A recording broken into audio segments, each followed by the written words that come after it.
আমাদের টাকা দিয়ে আমরা আসছি, কারো থেকে ছাড়াও নি নাই, কারো থেকে একটা গাড়ি হলাতেও নি নাই। আমরা আমাদের টাকা দিয়ে আমরা এখানে আসছি, আমাদের টাকা দিয়ে আমরা কাটছি। আমরা খুব আনন্দের সহিত এখানে এসেছি, কেউ আমাদেরকে আসার জন্য জোরও করে নাই। অনেক দল দেখেছি, এখন আমরা চাই ইসলামের দাঁড়িপাল্লা। এই দেশ ইসলামের দেশ। এখানে যে দেশের মধ্যে 90% মুসলমান, সে দেশের মধ্যে কখনো ইসলাম ছাড়া চলতে পারে না। আমরা এই দেশকে বহুজনের হাতে ইজারা দিয়ে দেখেছি। এবার আমি সকলের কাছে অনুরোধ করব, আমরা একবার হলো ইসলামিক একটি সংগঠনকে আমরা এই দেশকে দিয়ে দেখি তারা আমাদেরকে কি উপহার দেয়। আমি আজ সকলের কাছে আমি এটাই বুক খুলে বলতে পারবো, এক বিন্দু পরিমাণ দুর্নীতি হবে না ইনশাআল্লাহ, যদি এখানে বাংলাদেশ জামাতে ইসলাম এবং কোন একটা ইসলামিক দল নির্বাচিত হয়। নিজে তৈরি করেছি, এটা অনুপ্রেরণা থেকে তৈরি করেছি, এটা আমাকে কেউ বলেও নাই। আমি এই দাঁড়িপাল্লা যে তৈরি করেছি, আমি যে আনবো এটা আমার সহযোদ্ধারা জানিও না। আমি যখন এই গাড়িতে তুলছি তখন কয়েকজনে দেখেছে, যখন আজকে গাড়ি থেকে এই দাঁড়িপাল্লা নামিয়ে ফিটিং করতেছি তখন সবাই দেখছে, সবাই দেখে অনুপ্রাণিত হয়েছে। আসলে আমাকে এই দাঁড়িপাল্লা তৈরি করার জন্য কেউ বলে নাই, এটা আমি নিজের সম্পূর্ণ নিজ করেছি, আমি নিজে তৈরি করেছি, নিজে উৎসাহিত হয়ে একমাত্র ইসলামের জন্য। আমার ভালোবাসা হচ্ছে কি, আমি এক সময় অন্য একটি রাজনৈতিক সংগঠনের সাথে সম্পৃক্ত ছিলাম এবং বলতে গেলে বাংলাদেশ জাতীয়বাদী ছাত্র দল, আমি ট্রেডিং ইউনিয়ন, আমাদের ইউনিয়নের ধর্ম বিষয়ক সম্পাদক ছিলাম। এক সময় যখন এই সংগঠন আমার কাছে দাওয়াত নিয়ে আসে, তখন আমাকে সর্বপ্রথম ওরা একটা ইসলামিক বই দিয়েছিল। আমি এই বইটা পড়ার পর থেকে তখন আমি চিন্তা করেছি, আমি একজন মুসলিম হিসাবে আমার একটা ইসলামিক সংগঠন করা দরকার। তাই আমি 2017 সালে স্ব-ইচ্ছায় জ্ঞানে নিজের সংগঠন থেকে নিজের পদত্যাগ করে বাংলাদেশ জামাতে ইসলামে অন্তর্ভুক্ত হয়েছি। আমি ছোটবেলা থেকে জামাত ইসলামকে ভালোবাসি এবং আমার নামে কেসও হয়েছে। এই জন্য আমি ভালোবাসি যে আইনটা সব লোকের শাসন চাই, সব লোক সংসদে দিতে হয়। তিনটে কেস হয়েছে। পুলিশ মারা কেসে দিছে,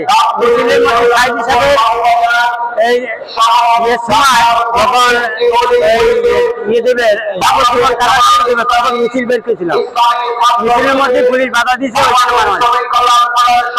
17 বছর পর আমরা এবার প্রকাশ্যে আসতে পারছি এবং দাঁড়িপাল্লার প্রতি আগে অনেক ভালোবাসা ছিল,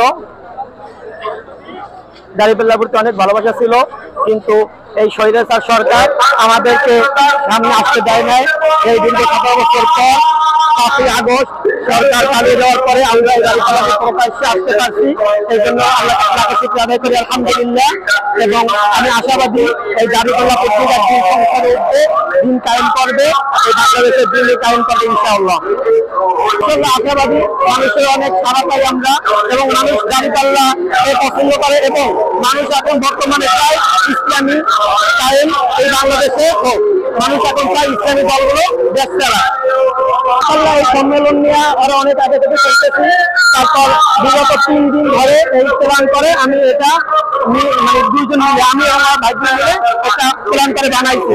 এটা একটু আত্মনির্ভর চেষ্টা করছে, অনেকে অনেক কিছু বানায় এমন ভাবে বানাইছি যেটা মানুষের নজরে আছে এবং মানুষের আলহামদুলিল্লাহ মানুষ অনেক পছন্দ করে, অনেক ছবি তুলতে চায়, বাড়ি করতে চায়, অনেক খুশি হচ্ছে।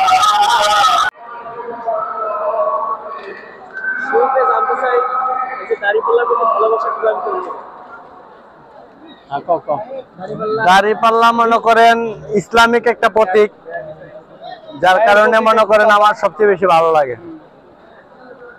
না প্লাস্টিক দিয়া আর টুকরি দিয়া মনে করেন সিস্টেম করা হয়েছে আর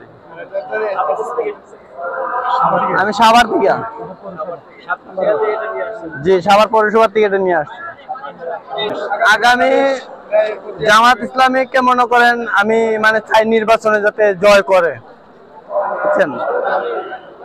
তো আগামীতে জামাত ইসলামকে যদি সবাই ভোট দেয় তাহলে জামাত ইসলামে বাংলাদেশের উন্নয়ন করবে, যেমন এমন ইসলামের শাসন চালাবে।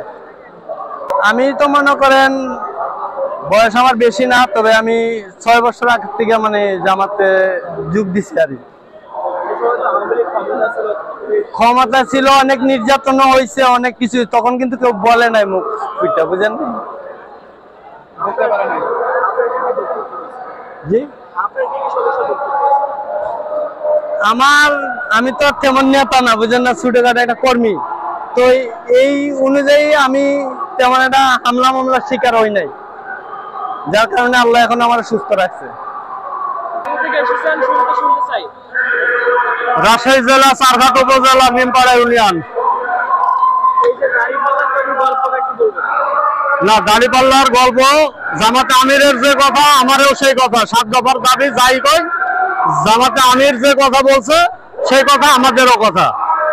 সম্মেলনকে আমরা প্রসারিত করার জন্য বিভিন্ন এলাকা থেকে আসছি।